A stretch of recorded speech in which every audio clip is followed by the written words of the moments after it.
This is Ask an Expat with Marcus and Matt from An Expat's Russia, where we answer your questions about what it's like to live, work, and travel in Russia. Hi everyone, welcome to this video. Today we're going to talk about what our experience was like teaching English in Russia as two Americans. Marcus, I know we both have quite a bit of experience teaching English in Russia, both freelance and at language schools. Maybe you want to kick it off and kind of tell your story about where and how you taught English in Russia. Yeah, I would say first off that I really loved my experience teaching in almost all of the capacities that I taught in. I started off at a language school and I did some freelance after a while. I did both, and then I mostly switched to freelance. I taught at a university, and then pretty much freelance after that again. So what I mean by freelance is private teaching, one-on-one. So my very first experience. Well, real quick, Yeah. real quick, I have a question about freelance, because I worked freelance too, and I think there are two different categories of freelance working. One, you can be a freelance teacher for language schools. That was primarily what I did. I would go to, I taught business English for the most part, so I would go to a company that the language school set me up to go to. I wasn't really associated with that school other than I was just their teacher. I didn't work for the school. I didn't have like a set. I only serviced a few of their clients, and I would do that for a number of different language schools. And then the other side of the coin is completely freelance, working with individuals. I also did that, teaching business English to businessmen in St. Petersburg.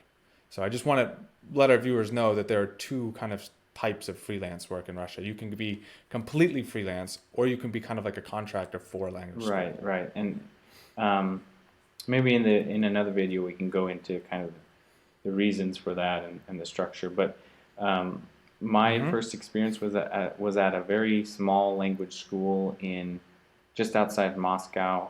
In 2009, I worked for them about 9 months. My contract was actually 6 months, and then I kind of slowly tapered off, taking less and less classes with them as I built up my private clientele group. But the one thing that I would say about a language school, it's a hit or miss as far as like really getting along with the language school management. Right. Like, do they pay you on time? And like, I can understand like the language school is taking a big risk by hiring somebody they've never seen before and getting them a visa and going through all the paperwork, and you get there, and what if you're not very charismatic? The students don't really take to you. So it is a big risk, but there are some language schools who kind of have cheated foreigners, not paid them on time or whatever, or a lot of the time they just don't prepare you well enough. So basically, the first paid English teaching job I had was at this language school outside of Moscow. They gave me accommodation, like a shared accommodation, in an apartment right near the school. I had the great thing about it was I was kind of new to it. I taught English as a volunteer, and I loved it, and that's why I wanted to go back and do it. But the language school they didn't pay me a lot. It basically paid for my expenses, but it gave me kind of like a solid foundation of being comfortable in a classroom, getting to know how to best prepare for a class. I taught teenagers. I taught conversation groups. I taught beginners. A local school had like quite a big group of 10-year-olds who, for whatever reason, they didn't have an English. It was a public school, and they sent the kids over in the morning to a class twice a week with me. I also liked that a lot. So all this working with students of different ages was really great. And the thing was, it just over time you kind of think, you see the demand as a teacher, and you think, am I Right. being underpaid? And you Right. start, and Right. then you start picking up some private clients, and yeah. So I went from a small language school, teaching, there most of the day, and then to private clients who paid much more, but I would have to travel to them. So there's definitely the Right. you have to weigh the pros and cons. But the private students, I found through mostly agencies. So there's lots of Mm-hmm. agencies. They have a contract with the family, and it was kind of funny because I really like working with kids. So, and I didn't really know how much a private student would, the parent or the student himself would pay. So I reached out to this, at the time, it was a well-known agency in Moscow, and they said, I came in for an interview, they really liked me, and they said, hey, you would be great. Do you work with kids? And I wasn't really sure, should I work with, young kids or not? And they said, we have a lot of clients who want teachers for the young kids. And I'm like, okay, I'll work with maybe 6-year-olds or 6 and up, is what I said initially. Yep. And then the lady I talked to said, how about you try with like 2 and 3-year-olds? And I was like, I mean, I don't know. And I did. I got tons of clients after that, and it went well. So I really liked working with all ages. The one thing is, if you're only working with young kids in the classroom, or if it's a large class, you need so much energy. If it's one-on-one, Right. I like that you can kind of really focus on that one student, whether it's an adult or a kid. But the thing that I really liked, kind of being silly with a kid or something like that. But then if you have too many children that you work with, you're doing that all day, so it gets boring. So that's why I had lots of students, different ages. I would really like my the adults I worked with, when they worked in different industries. I felt like when I worked with with the students who were like teenagers and up, that my job was basically asking them questions, like an interviewer. You're asking them questions, you're getting Yeah. them to talk. Obviously, you're providing valuable language input so they can mimic you and say it correctly. But it seemed like it was just I was getting them to talk and speak, and we would have fun, and I would get paid for it. So that's kind of Right. that was my experience from 2009 and then it took a break, and I went back to Moscow to about up till 2019. I had private students. Yeah. Well, I didn't teach quite that long. Actually, significantly less. I taught for about a year. My teaching English in Russia journey started kind of by accident. I went to Russia, I met somebody, and we were going to start a tourism company, and that was the same year that the sort of political crisis between Ukraine and Russia broke Yeah. out. So there were no tourists in Russia that summer. I had to figure something out. I remember that it started, I had met a British guy in St. Petersburg where I lived, and he said, Matt, I know where I can help you get a job teaching English. And so he set me up with this local school. I think it was, I don't think it was public, but it was for kind of like disadvantaged kids or kids that had trouble learning. So that was kind of a difficult environment, but I really quite liked it, except for one aspect, which I'll get to. But essentially, I would go there a couple times a week, and I would teach all the grades. So like starting from first grade up through 11th grade. And so I would have like a little, I didn't do a lot of preparation because I was kind of new to it, but I'm quite a talkative guy and charismatic and also quite good with kids. So it was easy. Actually, I think the hardest age group was like the 8 to 10-year-old boys. It was just absolutely miserable. It's like they don't want to do anything. They just want to roughhouse. And so that was But that if was you tough, work but with like a little if bit. you work with them, I was amazed because I had that whole group of 10-year-olds. It was Yeah. super hard to control, to manage the classroom. But if you work with them one on one, it's night and day. Sure, It's sure. night and day. It's crazy. Yeah, of course, of course. Well, because they play off each other, right? Like one starts Exactly. making jokes when one says something wrong. He's like, "Oh, you're a dummy," and then they start laughing, and it's tough. It definitely is tough. But anyway, so I started doing that. It was quite fun. Teaching the high schoolers was kind of interesting too because really it was like you said, just kind of creating a dialogue and getting them to Right. talk. So we'd pick like a topic and then talk. But and then I did that for a couple months, and in the beginning, they kind of insinuated like they would pay me. But then it turned out that it was like a volunteer opportunity. That British guy just volunteered me to do this. And so like I was asking them like, like what's the pay? And they're like, oh, we can't pay you. And then I'm like kind of stuck in this position where I can't just like leave these people today. Like after a few weeks, I mean, I was obviously like the highlight of some of the older kids' day because, they would get to talk to me and it was interesting for them. And I think some of the old Russian lady teachers that they had were not the most interesting and Right. enthusiastic.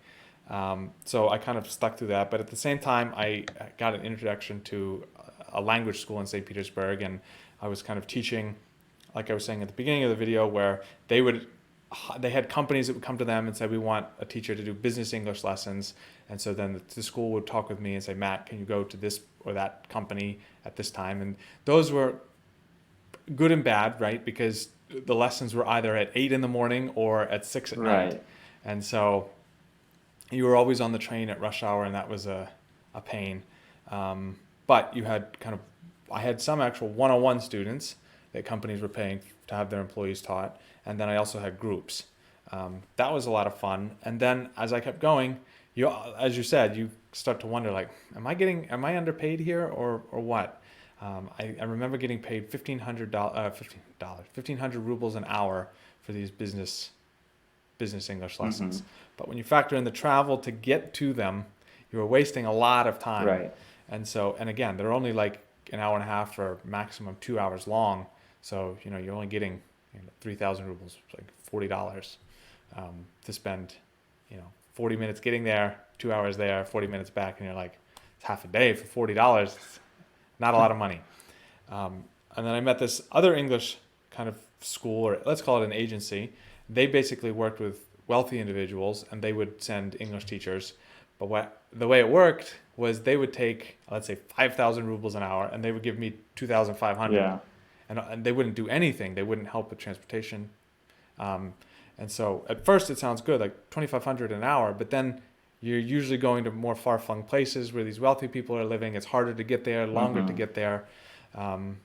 Again, the one that I worked with the most, they lived in Sestreyetsk, which was like an hour outside of St. Petersburg. You had to like take the metro to the end of the line, then you had to get on a bus, then you had to walk from the bus stop to their house. It was tough. But I remember after, 3 or 4 months working with this wealthy family, the language school was like, oh, we don't have money to pay you this week. We can pay you next week. And you get into these arguments, especially if you're like a freelancer. That's why I wanted to say in the beginning that there's a definite difference between being a freelancer with the language school and being completely employed and dependent. Yeah, on directly. You're working directly with the students or the parents. Right.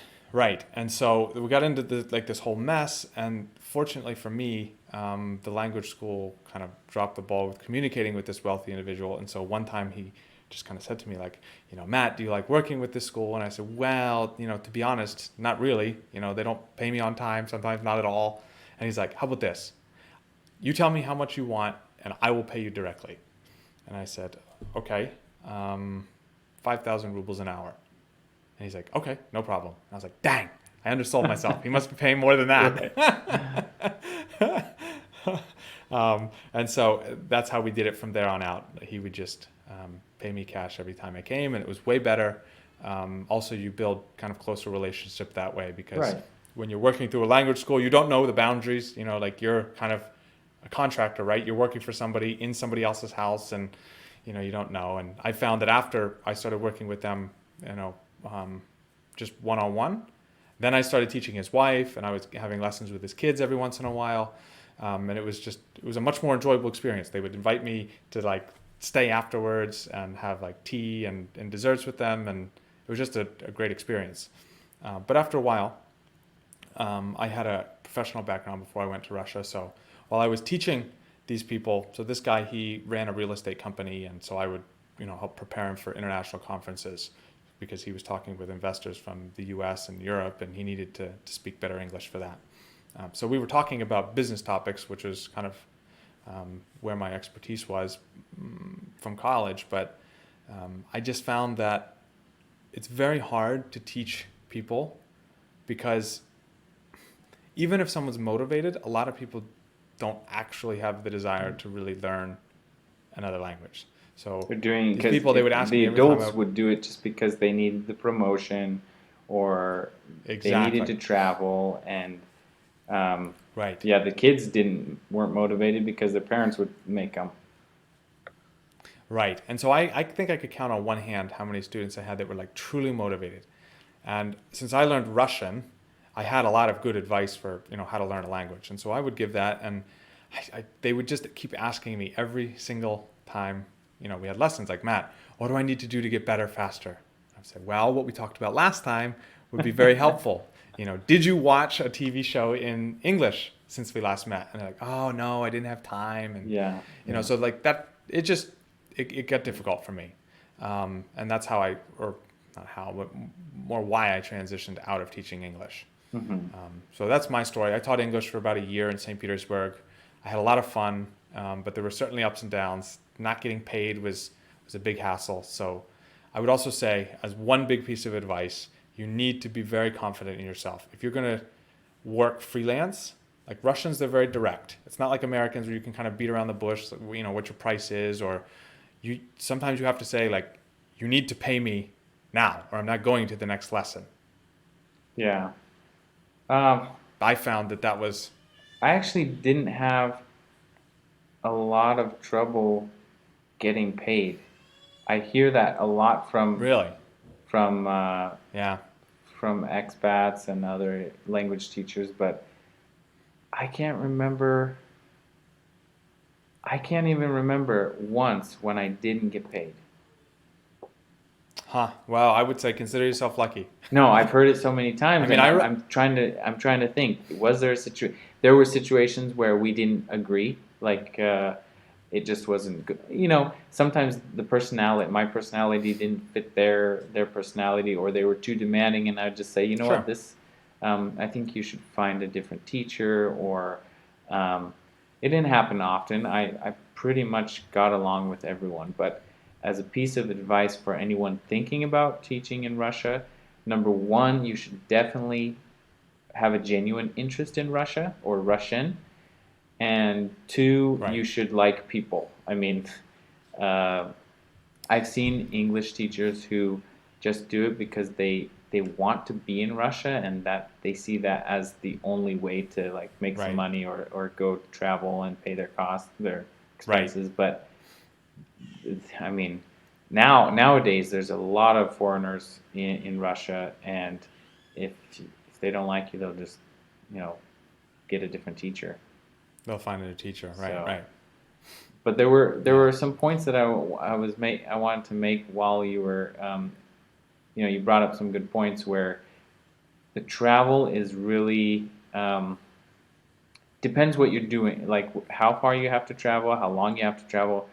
I came out with, after like I don't know, 6 months or so, I came up with this schedule where I would, in a spreadsheet, I would say, okay, here are my times, here's how much time I have to spend on Yeah. the public transportation. I was young. I was 23 or 24 when I Right. went back to Moscow and taught.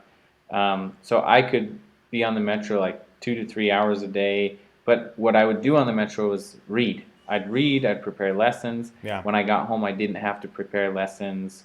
So I used the time on the metro quite well, and then I had a financial goal to save so much, so that kind of pushed me. But over time, I would say, it definitely, I wouldn't say demotivates, but definitely wears on you, like going, traveling so much on the metro, from place to place, especially like if you had a business group here, a business group there, and you're bouncing around from place to place. Um, Well, so I just want to make a comment there real quick. That was the hardest thing for me, right? Because I had the first client was in the west yeah. of St. Petersburg on Vasilistovsky Ostrov, Hmm. which is in the west side of the center of St. Petersburg. Then the next one was in the north of St. Petersburg, and they were um, almost like the time difference between them was too much. So like you didn't have enough time to go home, Right. but you also, if you went directly to the next one, you had nothing to do. So like I found not only was the travel a pain, but then you also had to kill a lot of time just kicking around Yeah. somewhere because you didn't have time to go home. Right. And in the winter, you have to go inside, maybe, Oh, buy something at a store or at a right. cafe, and then yeah. So one thing I wanted to mention, definitely the time that you're spending. You gotta take that into account. But before I forget, um, where you had your lessons, a lot of lessons are held obviously at the language school if you're teaching for a language school. Um, I had a lot of lessons at home. I had a few in cafes and in the city where we met at a restaurant or a cafe. But also I had some lessons at my house. So students would come. Yeah. When I got tired of traveling, I would um, I would put on my like I put my profile up on different sites and with different Yeah. agencies. I just kind of cast my net and found students in lots of different agencies and online. And when I was tired of traveling, I just said, okay, I'll meet you, at my house. So I had, small Yeah. living room where I taught. I taught mostly, adults. Kids didn't come to my house, but Sure, sure. yeah. So there's kind of, if you can balance that out and that would and find kind of the um, ideal schedule, which there really isn't an ideal schedule, but you can alleviate some of that traveling and stuff. Right. So Right. another thing that I wanted to mention is when you're um, doing lessons with private individuals,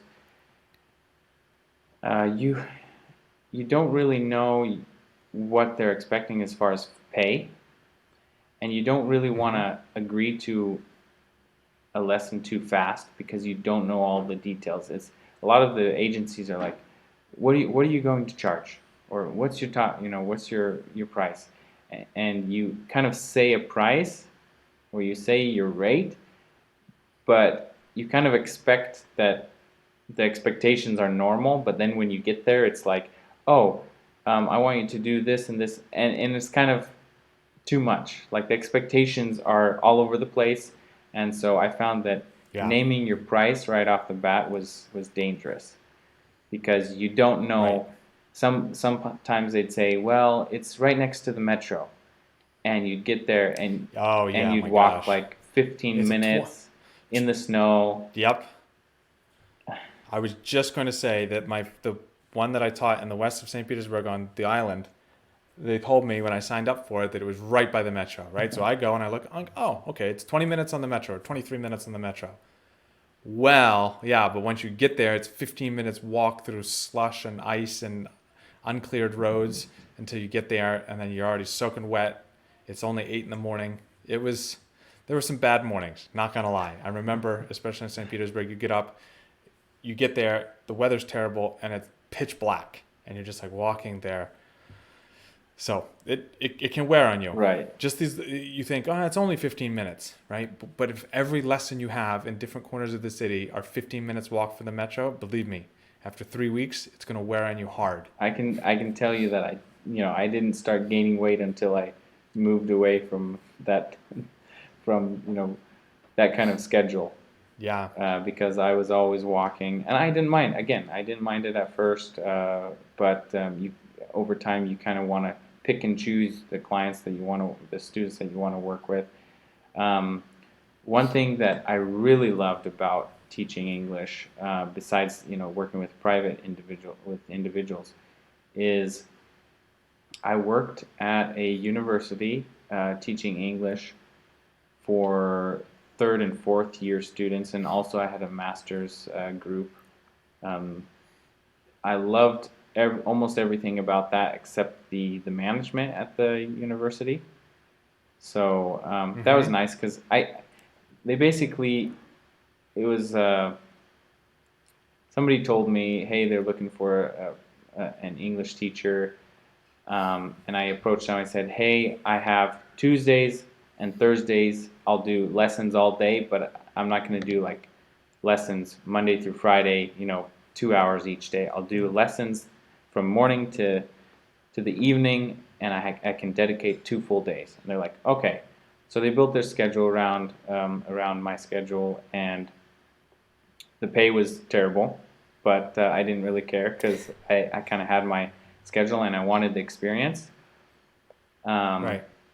So you kind of have to decide what is too much as far as, if you're financially motivated, you will have to put up with some work that you don't want, right? But if you're satisfied with the level of income that you have, you can pick and choose. You can say no and be very, very satisfied and content with what you have.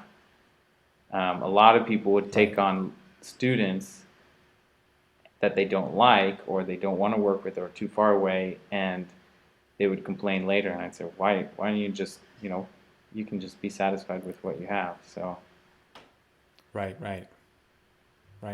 Well, I think there's a lot of aspects to teaching English in Russia, right? And in this video, we touched on a lot of them. So it would be interesting for us to hear your experience. If you're thinking about going to Russia to teach English, what kind of information would be most valuable to you? And before we end the video, we want to tell you about our new website that we've got up in Expats Russia. We're also creating a Facebook group. If you want to keep in touch with us, hear about different opportunities in Russia, follow us on Facebook or sign up for news alerts on our website. The links will be in the description, and we'll see you in the next video. This was Ask an Expat with Marcus and Matt from an Expats Russia. We hope you enjoyed the video, and if you have a question about Russia, let us know in the comments. We'll answer it in another video.